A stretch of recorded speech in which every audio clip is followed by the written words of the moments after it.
The most touching question is, why did the war start? Welcome to Landlords and Tenants, What to Know and How to Win, with your host, attorney Niv Davidovich.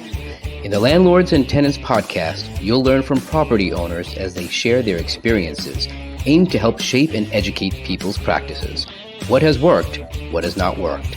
You can find this show on all the major platforms, including YouTube, LinkedIn, Facebook, Apple Podcasts, Spotify, and on our website, davidovichtlaw.com. Now here's the host of Landlords and Tenants, Neema Group.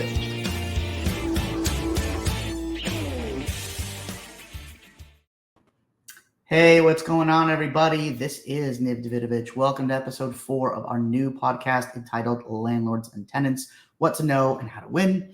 Hoping to provide our audience with helpful tips, insightful war stories, updates in the law, and also unique perspectives on the real estate industry, landlord-tenant relationships, and I hope some entertaining tales which should assuage you that whatever your real estate nightmare happens to be, trust me, somebody has it worse. Today, my guest is a great client and really my partner and colleague in a lot of the cases we work on. It's real estate agent Neema Ahadian of Marcus Millichap. And thank you so much, Neema, for coming on today. Neema is currently Vice President of Investments at Marcus Millichap. He's also the director of the Neema Group. And he's been recognized for his real estate experience with a specialization in multifamily investments in the LA area, in addition to being an essential resource to multifamily owners throughout the LA area and successfully representing both sellers and buyers. Neema has excelled in leading his clients through exchanges into different product types, including local and out-of-state offices, multifamily, retail, and shopping centers, and even single-tenant, triple-net properties. So first, Neema, thank you so much for coming on the show. I really appreciate it. My pleasure. Thanks, Niv. Always great to talk to you, and I'm happy to be here today. Great. And it's really great to have you on the show because so far in the first 3 episodes, we've had managers and owners, but now I'm really looking forward to getting an opportunity to get a perspective from the brokerage side, from the buying and the selling side, and seeing what the environment is out there and how that kind of sometimes dovetails into the landlord-tenant situations. So my first and favorite question to always ask is, what's your story? How'd you get into real estate? How did I get into real estate? Geez, in 2000, I was looking for a career path. I was working in a family business that we made a decision that might be better if I spent my resources somewhere else. I had a very close friend of mine who's a large owner of single tenant properties. His father is, and he mentioned that commercial real estate might be a good avenue for me to consider, which I did. And I've been at Marcus Millichap ever since I started. I started in multifamily in core LA markets. I've been doing it forever. I love what I do. I love helping people. I love the challenges because they do change, which we'll talk about today, some of the new challenges. And, it's a very malleable business and it moves and your clients' needs move and their goals change. And so does your approach to brokerage. And it's been a lot of fun. So I got in basically, the long answer short is about 23 years ago, a friend of mine's father recommended it to me, and here I am. Wow. And you've been at Marcus Millichap the whole time? The whole time. I joined the company. I didn't know what the word escrow meant when I joined. And I learned everything here through a lot of the workshops and information the company offers, but really most of your learning is putting your head down, doing the transactions, hitting the objections, overcoming them, and all the lovely challenges that you and I have dealt with on previous transactions where you become a master of the game. Right. So let's talk about some of those challenges. What's the number one challenge you're seeing right now?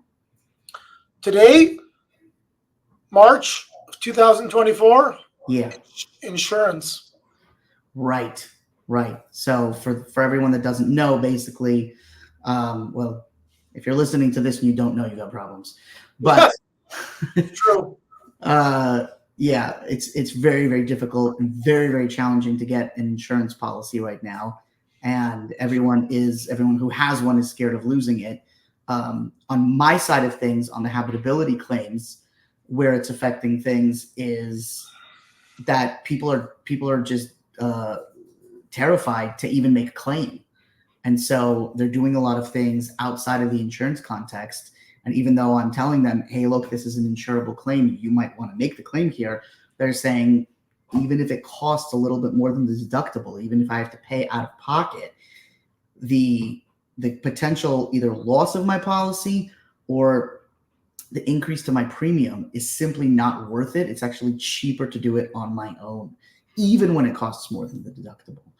So that's what I'm saying on my side. What are you seeing on your side? Yeah, for everything you bring up, I'm going to give you a deal story, most likely, Niv. Please tell me.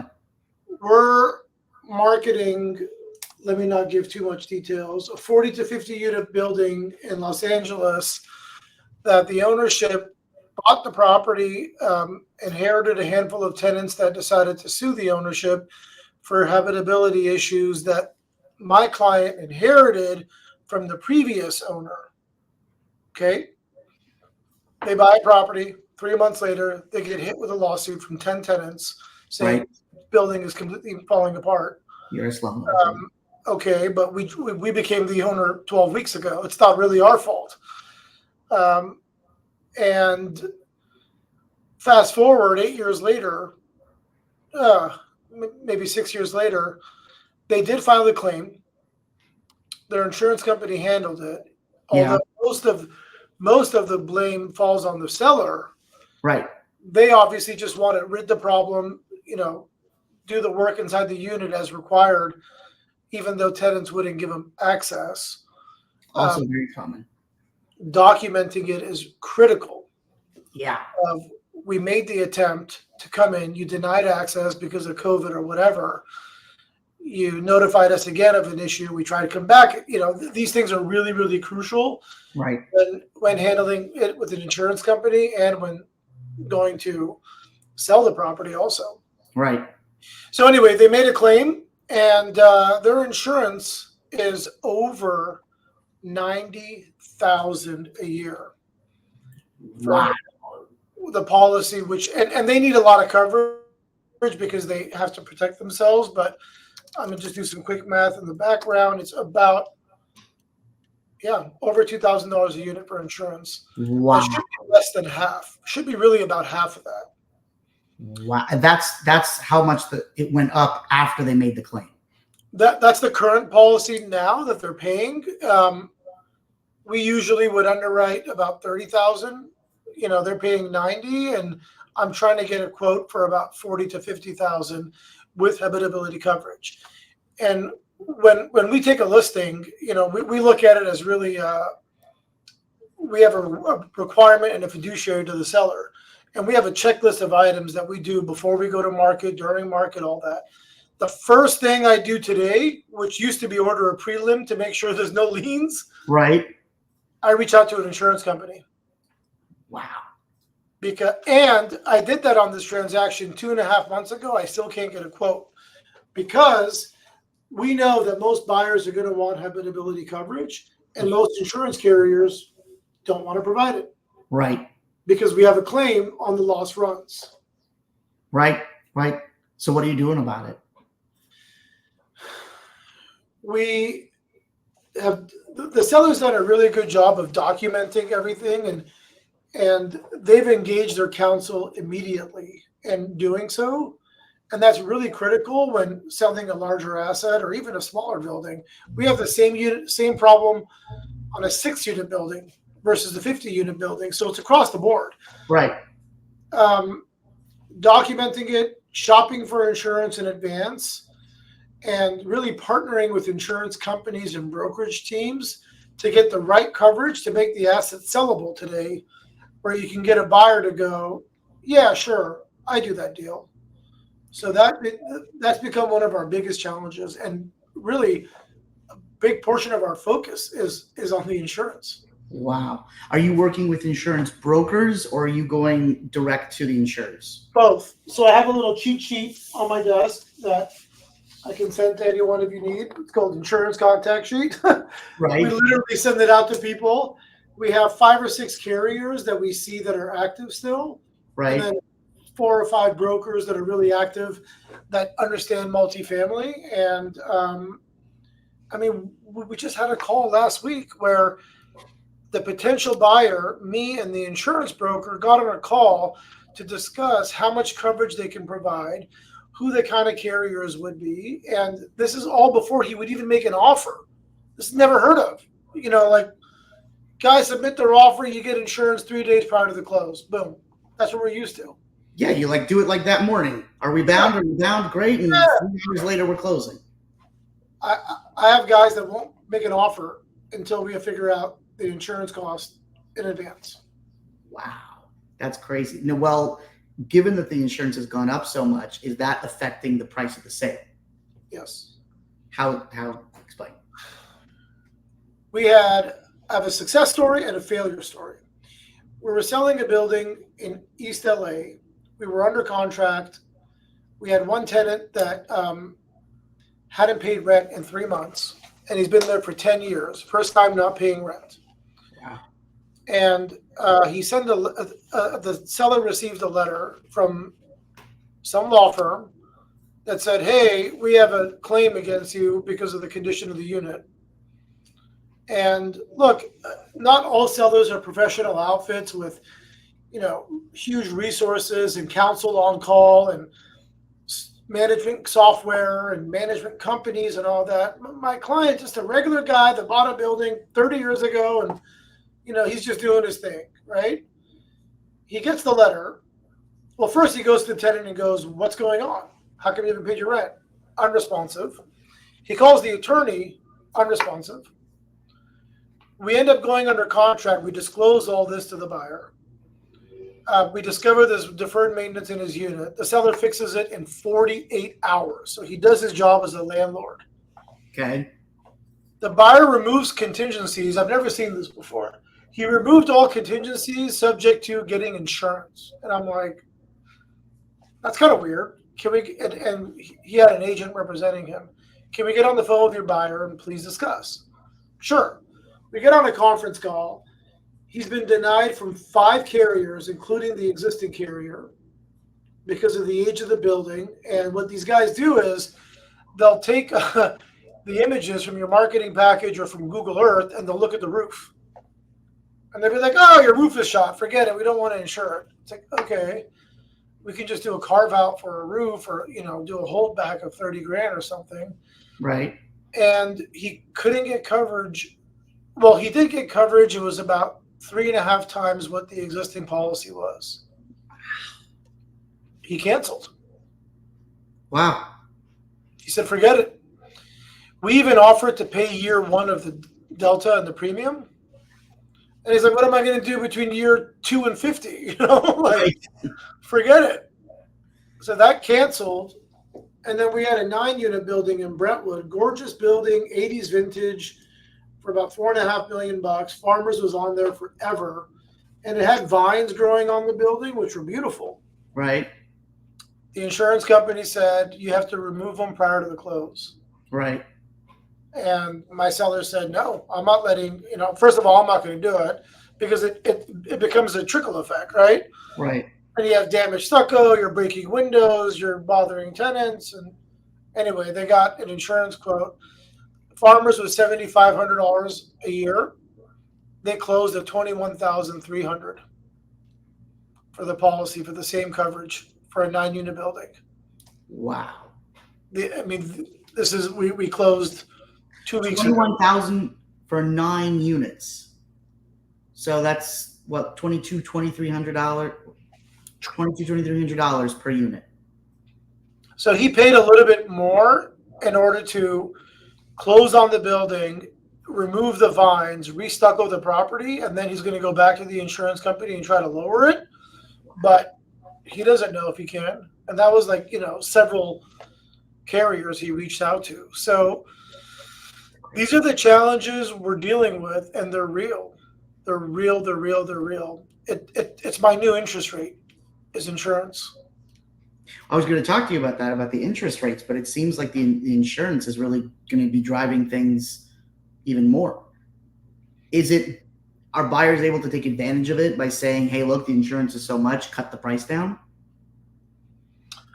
I mean, we're more of a listing broker, and we try to protect, not that we try, we do protect our sellers, so we try to get ahead of it. But I mean, look, yeah, 100%. This 6-unit building is small.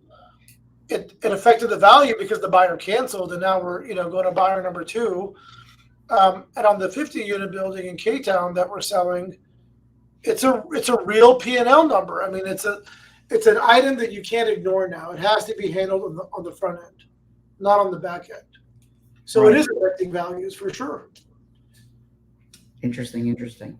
Yeah, and a lot of the times insurance, they kind of don't care about the landlord-tenant aspects of what they're demanding. So I just had a case where the tenants were claiming that they were retaliated against, discriminated against, or the services were reduced.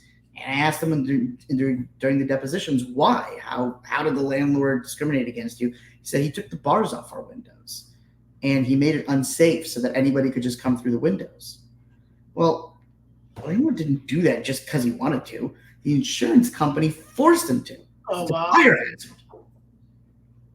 That's gnarly. Specifically called him and said, you cannot have bars on the windows. Now, I think getting your stuff stolen and burning to death, gonna want to avoid burning to death. Yeah, I'll tell you. But the tenants took that as, we had a security device, you took it off.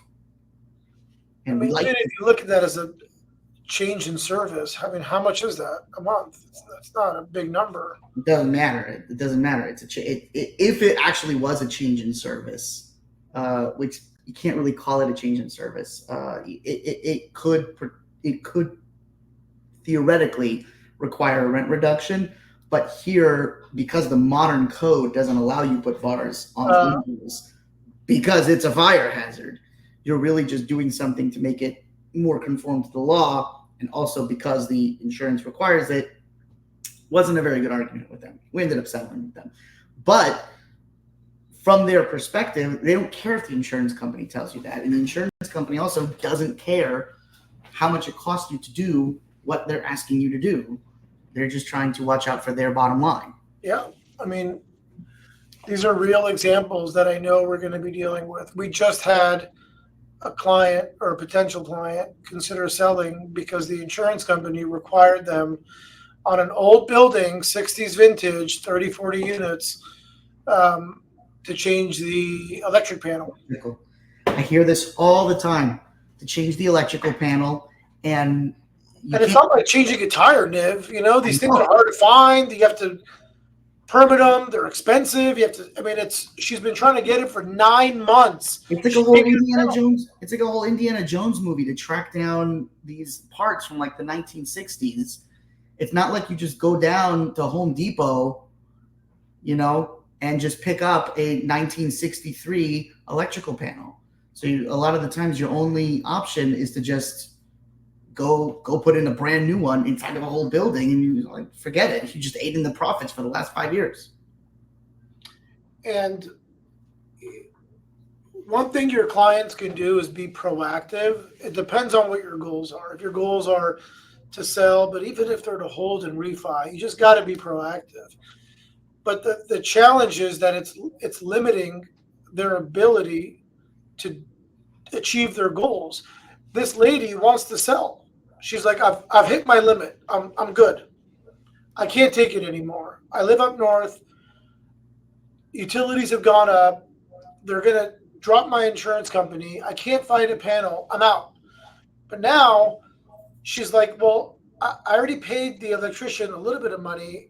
I kind of want to sell it when I'm finished. And we're just like stuck. And it really sucks. It's unfair to them. Yeah. So to that point, right now, a lot of my owner clients who are consistently buyers, they're telling me there's nothing to buy. We're buying, 10% of what we usually do. But it also seems like the sellers are not desperate to sell. No one wants to sell. No one wants to buy. What do you see?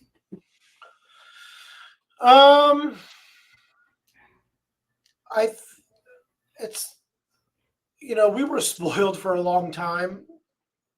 we owners because the values were tied to an interest rate environment that is hard to understand. So when you're borrowing at 2.5 to 3.25%, you can almost demand any value you want on your property, and everyone's kind of going choo choo, da, da, da, so we'll get it done.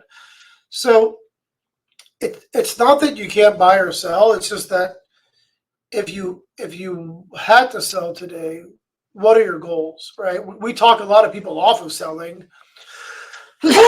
because their goals aren't achievable. But if you were selling to make a lifestyle change, then yes, you will be able to sell the property in today's market, especially if it's a newer building or more desirable location. The properties that are the hardest to sell are typically the older vintage 20s buildings, Right. that are really tied to cash flow. And there's not a lot of pride of ownership in those properties. It's just a yield play. Right. So you can buy those and sell them, but those are discounted more than maybe 60s and 80s buildings, and everyone wants the newer products. So we are seeing velocity, but we've slowed down tremendously. And one thing that's different about about Los Angeles is that we have so many layers that make it harder to do a transaction that other markets don't, which is why they sell and move to other markets or product types. But we have too much litigation, insurance issues, ULA, and just the overall fatigue of being a landlord in LA Yeah. is a very common feeling that I'm seeing out there. But we are doing transactions and we are helping people achieve their goals. It just takes a lot longer. And it's not that if you have to sell, it's if you were to sell, what would you do? And how does that achieve what you're trying to achieve long term? And if it works, great, we'll try to do it. If it doesn't, just weather the storm. Right. The question I have for myself, and I know a lot of other people, is how do you find good deals? Everyone always tells me, well, we have relationships, right? Sure. But no one ever really explains what that means. So how do you find good deals? I mean, I think relationships are helpful because you can see the inventory, and that is important because sometimes you get that opportunity where, the seller just needs to make a move, and you want to be able to see that deal. But I'll tell you that I think, having that is great. Every buyer wants that. But I think what's crucial is not finding a good deal, but making a good deal. And what I mean by that is, we're just so overwhelmed with information and emails and properties and where if you get an opportunity and you look at it for 7 to 10 seconds and your immediate feeling is, it's overpriced. Well, sure. But what I found people that do really well is they kind of dig deeper and look at it and go, well, wait a minute. I think I could do better on the pro forma. And, a couple tenants gave notice to leave. And, I think this area is really changing because of all the development in the neighborhood. And then next thing you know, your lens kind of change, and then you make a deal out of it. So I think that's the better answer than, have relationships and get the sweet deal. Everyone wants that. I get it. But right, you got to be able to look at it in a way where you can create an opportunity for yourself. Got it. And you're doing that during the transaction? A lot of it is during the transaction and really matching the property to someone's goals. Like we just closed on a student housing deal in Westwood, which is very unique because it's rented by the bed. It's rented to foreign students and graduate students at UCLA. And the buyer was in a 1031 exchange, all cash, no loan required.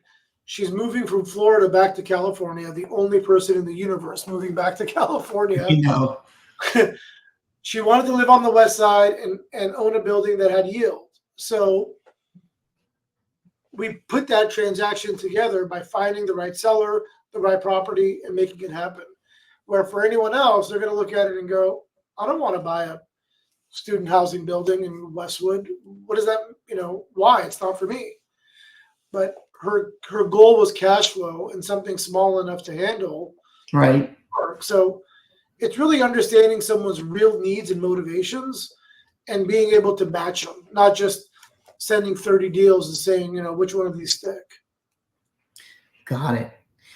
Now, you said also that you're seeing some people move into different asset classes. Does that mean retail, industrial? We don't do a lot of industrial because everyone wants it, and I don't know how to add much value there, but it is probably the most sought after product type that I've heard is industrial. Really? Most of our sellers are either moving out of state. I counted before this podcast. We've helped 8 people migrate completely out of their multifamily portfolios in Los Angeles. Like an exit. Like, you know what? We're out. 7 buildings at once, 11 buildings at once, 5 buildings at once. They'll move out of state is one. 2, they'll take some chips off the table.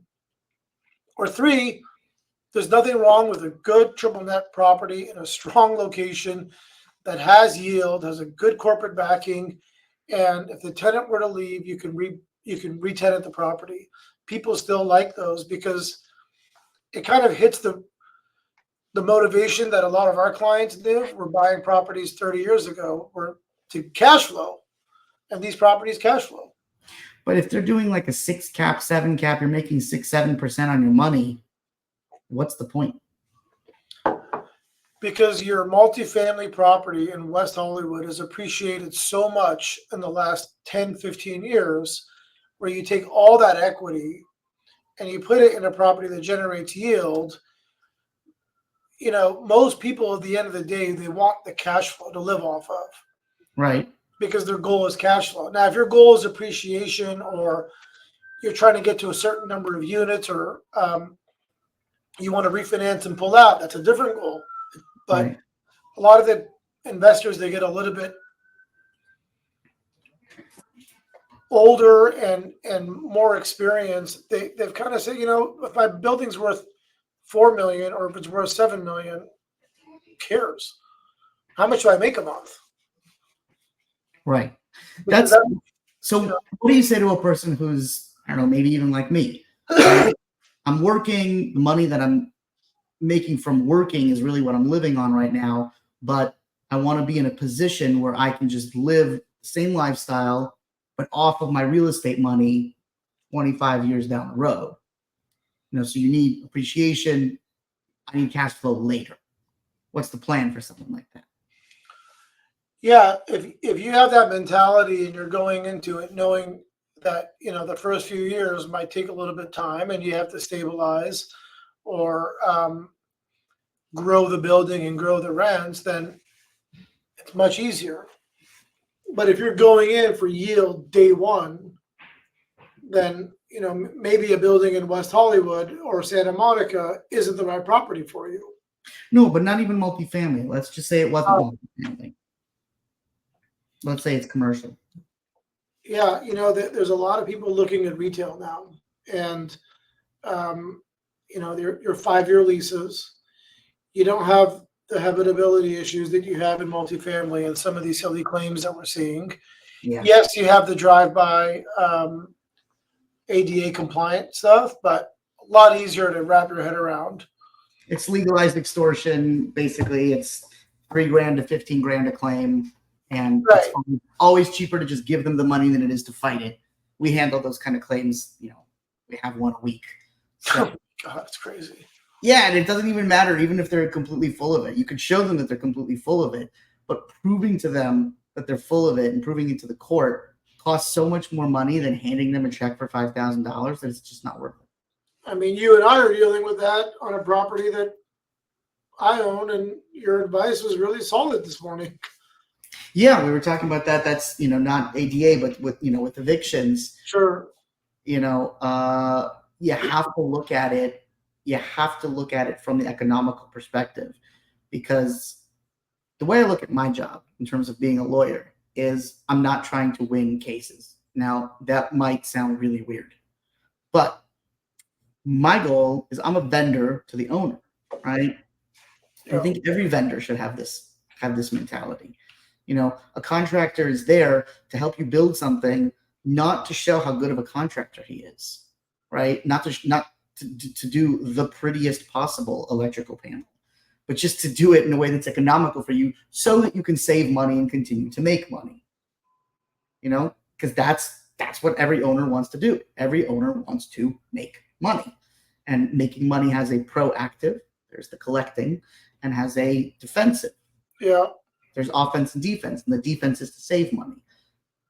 The vendors are really defense. Brokers are offense, and we're defense. We're here to save money. Sure. Not to win the case. So the question is, how do you get to the goal, which with a non-paying tenant is just to get your property back for the least amount of outlay possible?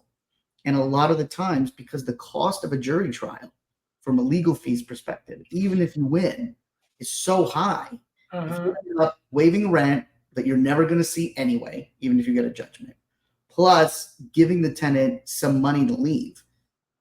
When that amount of money is less than you would pay to go to the jury and win, you have actually won the case. You've won it in an even better way than you could have won it by going to the jury trial. Jury trial is $15,000, plus you get a judgment that can be appealed.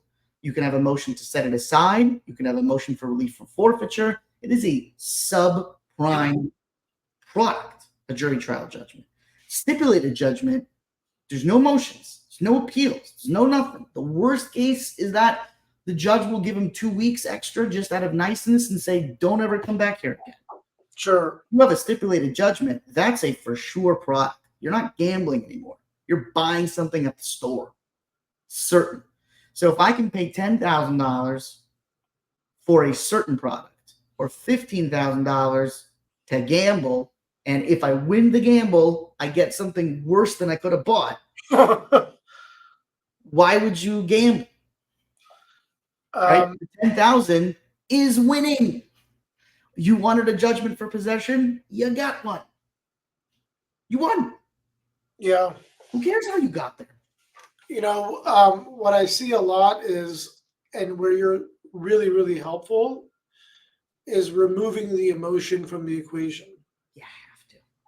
Yeah. And I think a lot of landlords feel so beat up that it's like, at least let me fight for my rights.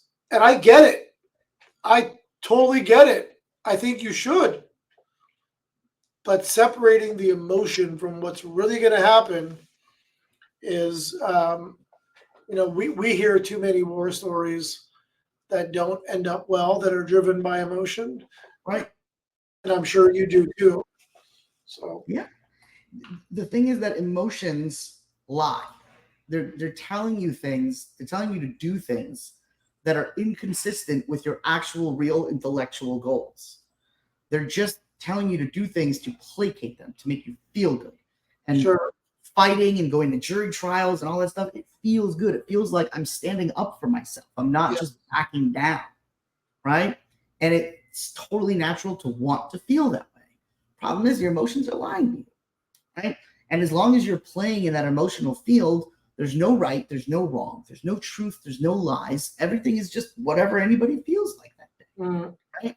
So if you take it out of that sandbox, you bring it to the logic, you bring it to the math. Math doesn't lie. No. 1 + 1 doesn't feel like I'm in a good mood today or I want to fight today. 1 + 1 always equals 2. And it doesn't matter how you feel. Right? And the great thing about looking at it that way is, number one, you save yourself a lot of money. Number two, you're going to get truth. Math, doing things in the math way, means you're going to get the actual true result, a true direction. And you keep your health. Yeah, you keep your health and all of those things. And I have to have this conversation with people every single day. I'm sure you have to have this conversation. We have it all the time. We have it all the time. Someone will say it's overpriced. How do you know? I just feel like it's overpriced. Yeah. Okay. Like, let's sit down and look at the numbers. Sure.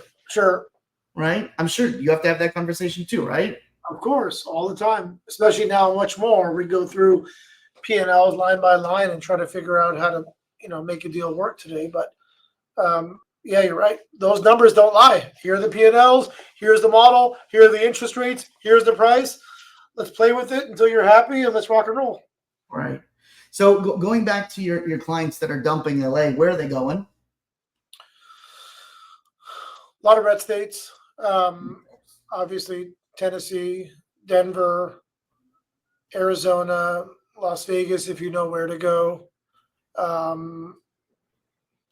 And we've had some do New York because New York had vacancy decontrol. And that really, really changed the economics of apartment building values in New York City. And oh my goodness, 30% overnight. I mean, they're selling deals at 7 caps in New York City.